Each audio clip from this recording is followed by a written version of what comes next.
हर हर महादेव दोस्तों। भगवान शूलपाणी गौरी शंकर आप सभी का कल्याण करें। दोस्तों, रोज कुछ नया सीखने के लिए चैनल को सब्सक्राइब करें और बेल आइकन पर क्लिक कर दें। अगर आप भोलेनाथ शिव शंकर के सच्चे भक्त हैं और अपने जीवन में भोले बाबा की कृपा दृष्टि पाना चाहते हैं तो कमेंट बॉक्स में ओम नमः शिवाय लिखकर ही इस वीडियो की शुरुआत करें। हमारा उद्देश्य है कि सबका कल्याण हो। आप भी हमारे उद्देश्य में हमारा साथ दीजिए और इस वीडियो को अपने फेसबुक और व्हाट्सएप ग्रुप पर जरूर शेयर करिए। दोस्तों, आज की वीडियो में शुभ संयोग में आने वाली सोमवती अमावस्या यानी कि सावन की हरी अमावस्या के बारे में हम आपको संपूर्ण जानकारी देंगे। दोस्तों, इस बार जो श्रावण मास की अमावस्या है वह शुभ संयोगों वाली है। वैसे तो हम सभी जानते हैं कि ये हरियाली अमावस्या के नाम से जानी जाती है, लेकिन इस बार श्रावण मास की जो अमावस्या है वह सोमवार को पड़ रही है, इसलिए इसे सोमवती अमावस्या कहा जाता है। दोस्तों, ये जो दिन है ये बहुत ही खास है क्योंकि इस दिन आप भगवान शिव की आराधना के साथ माता लक्ष्मी की आराधना करते हैं, शनि देव की आराधना करते हैं, पितरों की आराधना करते हैं, जो कि बेहद शुभ माना जाता है। तो इस बार सावन की जो अमावस्या है वह कब प्रारंभ हो रही है, इसका शुभ मुहूर्त क्या है, महत्व क्या है, इस दिन कौन से ऐसे कार्य या उपाय हैं जिन्हें आपको ध्यान रखना है, सारी जानकारी हम आज की वीडियो में देंगे, तो वीडियो को ध्यान से देखिए। दोस्तों, हम सब जानते हैं कि हर मास में जो अमावस्या की तिथि होती है वह पितरों की तिथि मानी जाती है। इसमें भगवान श्री विष्णु और माता लक्ष्मी की आराधना की जाती है, महादेव की पूजा अर्चना की जाती है। इस श्रावण मास की अमावस्या को हम हरियाली अमावस्या कहते हैं, लेकिन पुराणों में जैसा कहा गया है कि हरियाली अमावस्या को पर्यावरण संरक्षण दिवस के रूप में उसे मनाया जाता है। इस दिन भगवान विष्णु और महादेव की पूजा करने से बहुत ज्यादा पुण्य फल की प्राप्ति होती है। अमावस्या की तिथि पितरों की तिथि है, इसलिए इस दिन इनकी पूजा करनी चाहिए।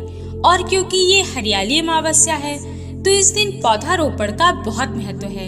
हमारे हिंदू धर्म में कई वृक्षों को भगवान के स्वरूप में पूजा जाता है, उनकी आराधना की जाती है। उसी तरह हरियाली अमावस्या के दिन भी वृक्षों की पूजा का विशेष महत्व है। दोस्तों, श्रावण मास की अमावस्या जो कि इस बार सोमवार के दिन पड़ रही है, जिसे सोमवती अमावस्या कहा जा रहा है, जब ये सोमवार के दिन पड़ती है तो ये और विशेष होती है।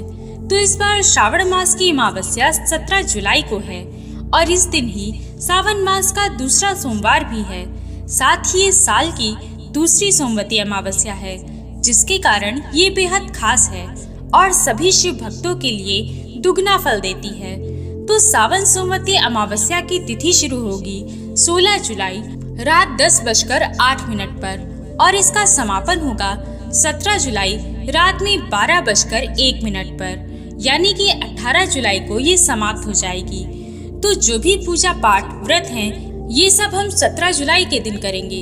यदि सुहागिन स्त्री सोमवती अमावस्या के दिन विशेष रूप से पूजा आराधना करती है, पीपल के वृक्ष की पूजा करती है, परिक्रमा करती है, तो उन्हें शुभ फल की प्राप्ति होती है। जो स्त्री पहली बार सोमवती अमावस्या का व्रत करने का सोच रही है वह इसे सोमवार के दिन कर सकती है, यानी कि सोमवार के दिन से वह सोमवती अमावस्या का व्रत करना शुरू कर सकती है। अब बात करते हैं कि सावन में सोमवती अमावस्या का क्या महत्व है। तो दोस्तों, यदि सावन में सोमवती अमावस्या का संयोग बनता है तो ये उत्तम फल देने वाली होती है।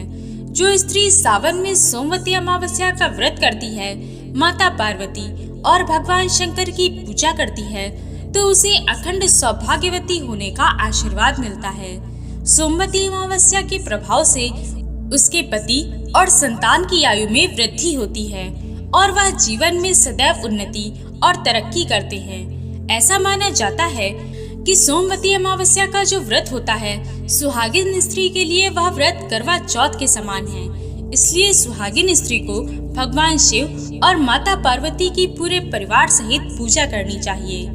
अब हम कुछ ऐसे उपाय के बारे में जानेंगे जिसे यदि आप सावन के दूसरे सोमवार को कर लेते हैं तो आपके जीवन के सारे दुख कष्ट, पीड़ा सब दूर हो जाएंगे। दोस्तों, पुराणों में भी वर्णित है, यदि ये उपाय आप अपने जीवन में सुख, सौभाग्य, संपदा के लिए अपनाते हैं तो यकीन करें इसका लाभ आपको इसी सावन दिखेगा। दोस्तों, ये जो उपाय है सनातन धर्म के समय से ही चलता आ रहा है, लोग इसका लाभ उठाते हैं। दोस्तों, हम सब जानते हैं कि सावन भगवान शिव का प्रिय मास है और सावन का सोमवार उनकी प्रिय तिथि है। इस बार दुर्लभ संयोगों के साथ सावन सोमवार के दिन सोमवती अमावस्या भी पड़ रही है। यदि आप इस दिन इन उपायों को अपना लेते हैं तो आपके जीवन में सुख और सौभाग्य की प्राप्ति होती है। आपके जीवन में किसी भी प्रकार की कष्ट और समस्याएं दूर हो जाएंगी। आप जिस भी कामना से इस दिन उनकी पूजा करेंगे, भगवान शिव उसे जरूर पूर्ण करेंगे। यूँ तो भगवान शिव को जल और बेलपत्र ये चीजें बहुत प्रिय हैं, लेकिन उसके अलावा भी कुछ चीजें हैं जिसको यदि आप सावन में भगवान शिव को अर्पित कर दें तो आपकी जो भी मनोकामना है वह जरूर पूर्ण होगी और आपके सभी दुख दूर हो जाएंगे।